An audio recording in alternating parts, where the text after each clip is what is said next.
موږ مو هره ورځ د سیمې نړۍ افغانستان او کوزې پښتونخوا له تازه خبرونو پیښو بدلونونو اقتصادي فعالیتونو او ورزشي سیالیو څخه د بشپړو خبري ریپورټونو په مرسته له هر چا ژر او د موثقې خبري سرچینې په باور خبروه. عبدالله یو ځل بیا د افغان سولې په حق له خپل وړاندیز څرګند کړ. عبدالله څه ویلي د ویډیو سره تر پای پورې وګورئ، په هر څه به پوه شئ. سلام او مینه ملګرو، هیله ده چې روغ او جوړ به وئ. که چېرې تاسې د سپورټ او سیاست مینوال یاست نو زموږ چینل مو په خدمت کې دی، خامخا یې درسره سبسکرایب کړئ. عبدالله وایي سوله د یوه فرد یا یوه وزارت له لوري نه برابره کیږي.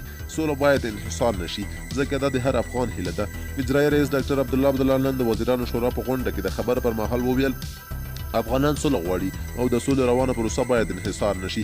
د په خبره د یوه فرد خبرې او یا د یوه فرد نظریات باید د سولې پروسه زیانمنه نه کړي او نوموړي ونه ویل چې دغه فرد څوک دی، خو ښایي موخه یې ولسمشر غني وي.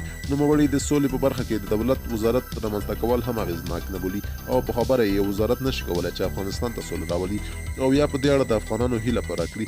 عبدالله وایي سوله د هر افغان هیله ده او په دې اړه باید د ټولو نظریات واورېدل شي. اجرایي رئیس ډاکټر عبدالله دغه راز د ملي یووالي حکومت په اړه هم وویل. دغه حکومت به د ټاکنو د پایلو تر اعلان پورې دوام وکړي او هیڅوک یې د تغییر په اړه پرېکړه او اقدام نشي کولی. ډاکټر عبدالله هیله څرګنده کړه چې د ټاکنو پایلې ژر اعلان شي او له هغه اقداماتو لاس واخلي چې د بې ثباتۍ سبب ګرځي.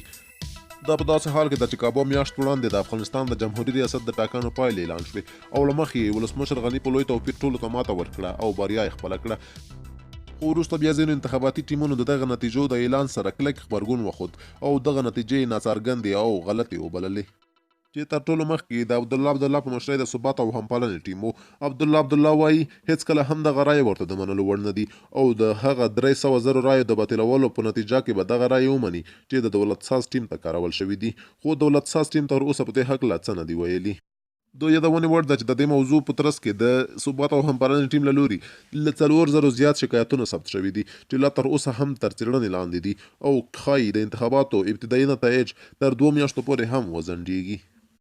درنو کتونکو له تاسو څخه ډېره زیاته مننه چې ویډیو مو سره تر پایه پورې وکته.